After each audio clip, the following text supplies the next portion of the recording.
जय राधे जय राधे जय राधे राधे राधे जय राधे जय राधे जय राधे राधे राधे जय राधे राधे राधे राधे राधे राधे राधे जय राधे राधे राधे राधे राधे राधे राधे हे माधव कृष्ण मधुसूदन कृष्ण माधव कृष्ण मधुसूदन कृष्ण यादव कृष्ण यदुनंदन कृष्ण यादव कृष्ण यदुनंदन कृष्ण माधव कृष्ण मधुसूदन कृष्ण माधव कृष्ण मधुसूदन कृष्ण मनमोहन कृष्ण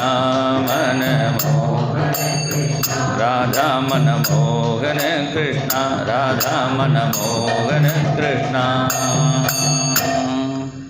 ரெண்டு பேரும் நாம சங்கீர்த்தனம் பண்ணிட்டு ஹரித்வாருக்கு வந்தார்கள். ஹரித்வாரில் மைத்திரையர் சொன்னதையும் கேட்டிருப்பான் விதுரன். இன்னொரு தடவை கேட்டு போவேன்னு உத்தவனும் கேட்டுண்டு அப்புறம் பத்ரிகாசிரமம் போயிருப்பான்னு நினைக்கிறேன். ரெண்டு பேருமே கிளம்பி போனார்கள். மைத்திரையரை பார்த்து கேட்குறார். பார்த்தா ஜொலிக்கிறார் அக்னி மாதிரி, ஆனால் சாந்தமாக இருக்கார். தேஜஸை பார்த்தா அக்னி மாதிரி இருக்கார், ஆனால் குளிர்ச்சியாக பேசுகிறார். பப்ரச்ச சௌசீல்ய குணாபிதிருப்தகா. விதுரன் நமஸ்காரம் பண்ணி கேட்டார், எல்லோரும் சௌக்கியமாக இருக்கணும்னு ஆசைப்படுறா. நான் யாரை கேட்டாலும் சௌக்கியமாக கேட்டால் சௌக்கியம் சொல்லக்கூடாதோ, சுகாய சௌக்கியமாக சார்னு கேட்டால் அதை ஏன் கேட்குறீங்க போங்கன்னு ஆரம்பிச்சு விட்றா. அவள் கஷ்டத்தை கேட்டால் நம்ம கஷ்டம் தேவையில்லைன்னு ஆயிடுச்சு. இப்படி வீட்டுக்கு வீடு வாசப்படின்னு எல்லாருக்கும் ஏதோ ப்ராப்ளம் இருக்குது. அதனால தான் எல்லோரும் குருவாயூர் வரா. இல்லாட்ட போனால் இந்த யாருக்கும் இவ்வளோ கூட்டம் குருவாயூருக்கு வராது.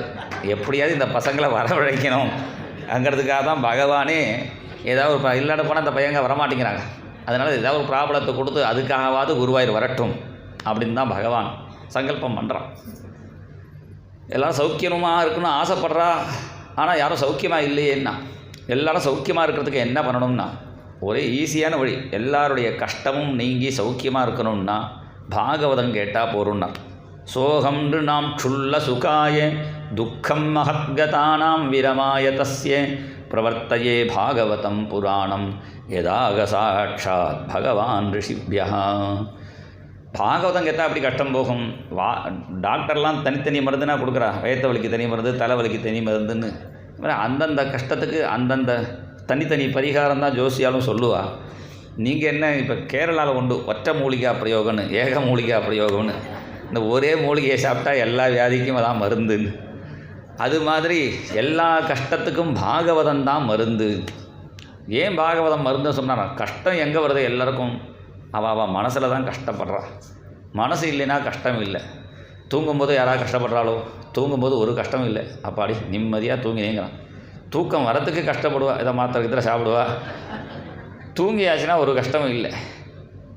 அப்போ தூங்கும்போது ஏன் கஷ்டம் இல்லைன்னா தூங்கும்போது மனசு இல்லை. எப்போல்லாம் மனசு முழிச்சிக்கிறதோ அப்போ தான் உடம்பு வலி எல்லாம் உடம்பு அப்போ தான் ஆரம்பிக்கிறது. தூங்கும்போது கஷ்டம் இல்லை. இந்த பாகவதம் என்ன பண்ணுறதுன்னா கஷ்டத்தை நிவர்த்தி பண்ணுறதில்ல, உன் மனசை சரி பண்ணி விட்டுடும். எது வந்தாலும் அட்ஜஸ்ட் பண்ணிக்கிற மனசு வந்து விடுத்துன்னா அப்புறம் நமக்கு கஷ்டமே கிடையாது. அந்த பரிபக்குவத்தை பாகவதம் கொடுக்கறதுங்கிறதுனால தான் எல்லா துக்கத்துக்கும் பரிகாரமாக பாகவதத்தை கேளு என்று சொல்லி இங்கே சிருஷ்டி விஷயத்தை வர்ணிக்கிறார். அதில் பிரம்மா பகவானுடைய நாபியில் தோன்றின பிரம்மா இங்கே ஒரு ஸ்துதி பண்ணுறார். 9வது அத்தியாயம் பிரம்மஸ்துதின்னு பேர். இதுக்கு பலஸ்ருதி பகவானே சொல்கிறார். இந்த ஸ்தோத்திரத்தை யார் சொல்கிறாளோ டெய்லி ஏதேன புமான் நித்யம் ஸ்துத்வா ஸ்தோத்ரேண மாம் பஜேத் தஸ்ய ஆசு சம்பிரசீதேயம். சீக்கிரம் அவனுக்கு அனுகிரகம் பண்ணுவேங்கிறார். அவ்வளோ சீக்கிரம் அனுகிரகம் பண்ண மாட்டான் குருவாயூரப்பன், ஆராய்ந்து அருளில் தான். இருந்தாலும் இந்த ஸ்லோகம் சொல்கிறவாளுக்கு உடனே அனுகிரகம் பண்ணுவாராம். சர்வ காம வரேஸ்வரா, என்ன வேணுமோ அவளுக்கு வேண்டியதை கொடுப்பேன் அப்படிங்கிறார். நான் ஒரு மாமி இங்கே டெல்லியில் ஒரு பாட்டி இருந்தால், இந்த சொல்லும்போது ஞாபகம் வந்தது. அந்த பாட்டி அந்த பாட்டிக்கு ஒரு வீடு, சொந்த வீடு இருக்குது. அது ஏதோ கேஸ் போயின்னு இருக்குது. அந்த வீட்டில் தான் வேறு ஒன்றும் கிடையாது. அந்த வீட்டில் நான் இருக்கணும், ஏதாவது பண்ணுங்கோ, என்ன படிக்கணும்னு கேட்டால் நான் முதல்ல மத்ஸ்யாவதாரம் படிங்கோன்னேன். ஒரு தடவை ஹரியண்ணா கூட போயிருந்தேன். இப்போ ஜனக்புரியா ஏதோ அப்போ சொன்னேன். அப்புறம் அடுத்த தடவையும் சப்தாத்துக்கு போகும்பொழுது மறுபடியும் அந்த பாட்டியை பார்த்தேன். அந்த பாட்டி சொன்னால் இன்னும் சரியாகலையே வீடுன்னு. அப்போ நான் பிரம்மஸ்துதியை படிங்க ஒன்று.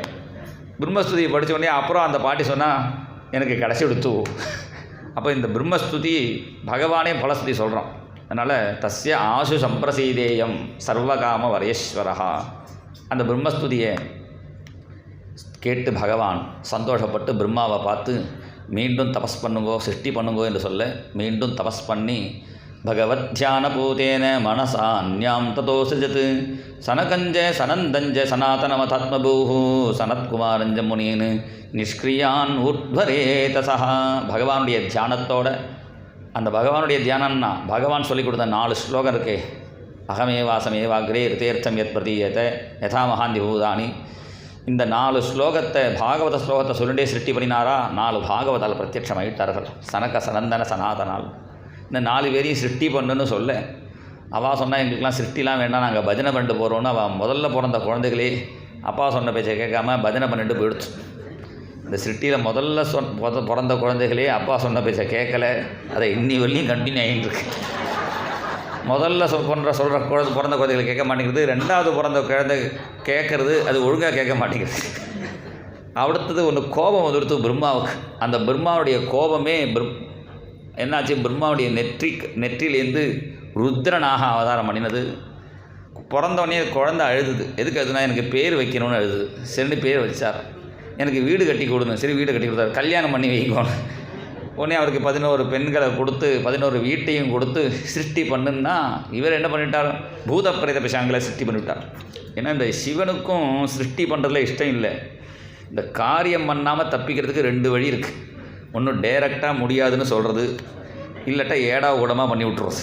இப்போன்னா அவளே வேண்டாம் நான் பார்த்துக்கிறேன். அது மாதிரி இவர் சனத்குமாரெல்லாம் டைரெக்டாக முடியாதுன்னு போயிட்டா. இவர் என்ன சிவன் என்ன பண்ணினார்னா பூத பிரேதங்களை சிருஷ்டி பண்ணினார். பிரம்மா பார்த்தார், போரும் அலம் பிரஜாபி சிருஷ்டாபிஹி, நீ பண்ணின சிருஷ்டிலாம் போரும்பான்னு சொல்லிவிட்டும். அப்போ தான் அவருக்கு ஒரு அனுபவம் வந்தது.